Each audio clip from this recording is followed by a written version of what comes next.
Evan pun lantas menelpon Mutiara. Evan ingin beri kabar kepada Mutiara tentang foto ibu Mutiara. Evan katakan pada Mutiara jika Evan memiliki foto ibu Mutiara. Evan pun juga katakan pada Mutiara jika Evan punya foto ibu Mutiara bersama dengan ayahnya. Evan katakan foto ayah Mutiara terlalu buram. Evan tak bisa memperbaikinya.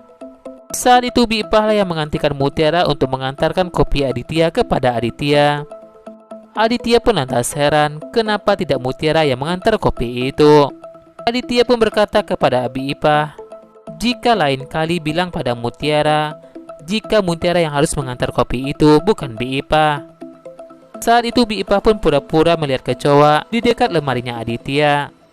Aditya pun memeriksa lemari itu. Aditya pun lantas kaget menemukan cincin kawin Rianti berada di bawah lemari itu. Bi Ipah pun sangat senang sekali jika Aditya menemukannya. Bi Ipah pun sangat bersyukur jika Aditya temukan cincinnya Rianti. Bi Ipah pun berkata kepada Aditya, bisa saja Ibu Rianti tak sadar jika menjatuhkan cincin itu di dekat lemari Aditya. Aditya pun merasa jika Rianti terlalu ceroboh dan telah terlalu menuduh Mutiara. Aditya pun lantas berpikir jika dirinya diam-diam melepas cincin kawin itu agar mudah ketemu dengan selingkuhannya. Sementara itu Mutiara pun sangat senang sekali jika Evan menyimpan foto ibu dan ayah Mutiara. Evan pun lantas mengajak Mutiara untuk ketemu besok. Mutiara pun katakan tak bisa kepada Evan. Mutiara ajak Evan ke sini karena Mutiara tahu jika Evan adalah temannya Aurel. Saat itu tiba-tiba saja Evan didatangi oleh 2 orang debt collector. Sementara itu Mutiara pun sangat bersyukur jika bisa dapat foto itu lagi. Dan Mutiara merasa punya harapan untuk bisa bertemu dengan kedua orang tuanya. Debt collector itu meminta Evan untuk membayar hutangnya. Saat itu Evan pun berjanji bakal membayar hutang itu lusa. Evan saat itu dihajar oleh debt collector itu karena Evan tidak bisa membayar hutangnya hari itu. Untung saja saat itu pemilik kosnya Evan membantu Evan agar Evan tidak dikeroyok oleh debt collector itu.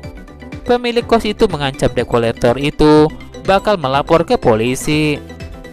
Sementara itu Rianti pun mencium parfum perempuan lain di bajunya Aditya.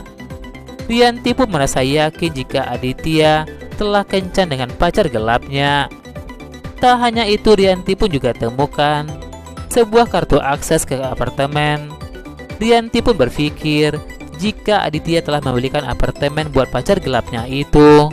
Rianti pun berpikir apakah jangan-jangan mereka sudah nikah siri. Bi Ipah pun katakan kepada Rianti jika Pak Aditya ingin bicara dengan Bu Rianti. Bi Ipah pun merasa kasihan kepada Bu Rianti jika Bi Ipah tidak bermaksud untuk membuat Aditya marah kepada Rianti. Semua dilakukan Bi Ipah untuk melindungi Mutiara agar Mutiara tidak dituduh mencuri cincin kawinnya Rianti. Aditya perlihatkan cincin Rianti kepada Rianti. Rianti pun sangat senang melihat cincin itu tidak hilang. Aditya tahu jika cincin itu adalah cincin pernikahannya, tapi Rianti malah menjatuhkan cincin itu di dekat meja kerjanya Aditya. Aditya pun merasa jika Rianti sengaja melepaskan cincin itu agar lelaki lain di luar sana bisa menggoda Rianti. Rianti minta Aditya tidak curiga kepada dirinya karena Rianti tidak melakukan itu.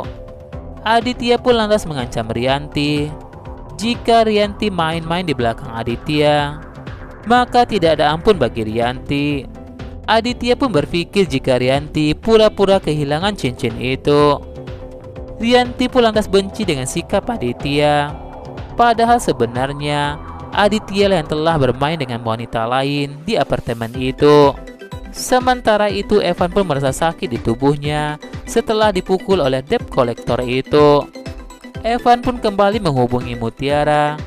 Evan pun minta maaf kepada Mutiara jika meninggalkan percakapan mereka karena Evan ada urusan. Mutiara pun tak sengaja melihat Evan kesakitan. Mutiara pun merasa khawatir dengan Evan.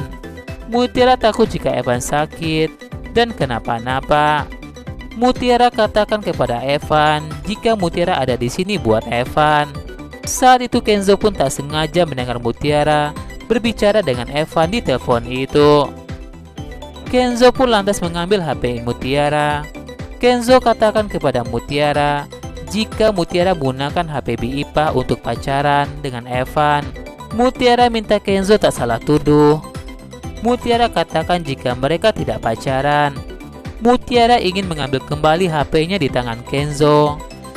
Saat itu Kenzo berusaha untuk menjauhkan HP itu dari tangan Mutiara. Akibat ulah mereka, HP Bi-Ipah pun jatuh ke kolam renang itu. Kenzo pun lantas masuk ke dalam kolam renang itu. Awalnya Kenzo berhasil mendapatkan HP itu dan memberikan HP itu kepada Mutiara. Jika HP itu rusak, Mutiara bakal salahkan Kenzo. Kenzo tak mau disalahkan oleh Mutiara. Mutiara katakan jika Kenzo adalah anak majikan yang tak bisa disalahkan dan menyebalkan. Mutiara pun lantas meninggalkan Kenzo sendirian. Saat itu Kenzo pun melanjutkan berenang di air itu. Tiba-tiba saja kaki Kenzo mengalami kram. Kenzo pun berteriak minta tolong memanggil Mutiara. Namun Mutiara tidak mendengar Kenzo. Saat itulah Nunu yang melihat Kenzo.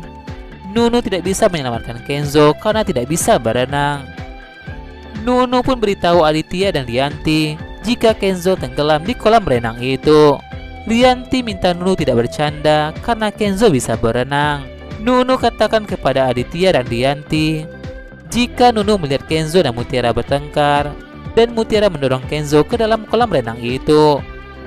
Aditya pun lantas menyelamatkan Kenzo dan berhasil mengangkat Kenzo dari kolam renang itu.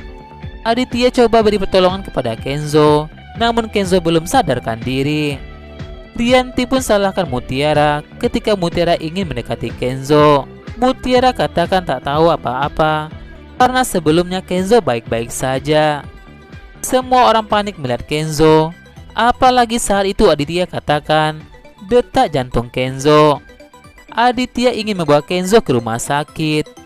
Baru sampai saja di parkiran itu, Kenzo pun akhirnya sadarkan diri. Aditya katakan kepada Kenzo jika Aditya belum siap kehilangan Kenzo. Kenzo katakan kepada papanya jika dirinya baik-baik saja, tak perlu dikhawatirkan. Rianti katakan jika semua ini adalah salah dari Mutiara. Aditya pun katakan bakal beri perhitungan kepada Mutiara. Sementara itu Nunu salahkan Mutiara karena Mutiara tidak membantu Kenzo dan telah mendorong Kenzo ke kolam renang itu. Nunu katakan jika kaki Kenzo kram, namun Mutiara malah pergi meninggalkan Kenzo. Aditya pun datang ke dapur itu. Aditya katakan bakal beri perhitungan kepada Mutiara jika Mutiara ingin mencelakai Kenzo. Mutiara jelaskan apa yang terjadi kepada Pak Aditya jika dirinya tidak bersalah. Mutiara katakan jika tidak tahu jika kaki Kenzo kram. Nunu minta Aditya tidak percaya kepada Mutiara. Bi-Ipah pun yakinkan Aditya jika tidak mungkin Mutiara bakal mencelakai Kenzo. Nunu katakan kepada Aditya jika dirinya saksi melihat Mutiara mendorong Kenzo. Aditya pun minta mereka diam. Aditya kembali mengingatkan Mutiara agar Mutiara tidak mencelakai Kenzo. Kenzo pun lantas datang menemui mereka. Kenzo katakan kepada papanya jika itu bukan salah Mutiara. Kenzo mengakui salah jika telah menjatuhkan HP itu ke kolam renang dan Kenzo sendiri mengambil HP itu. Nunu pun merasa heran kenapa Kenzo membela Mutiara.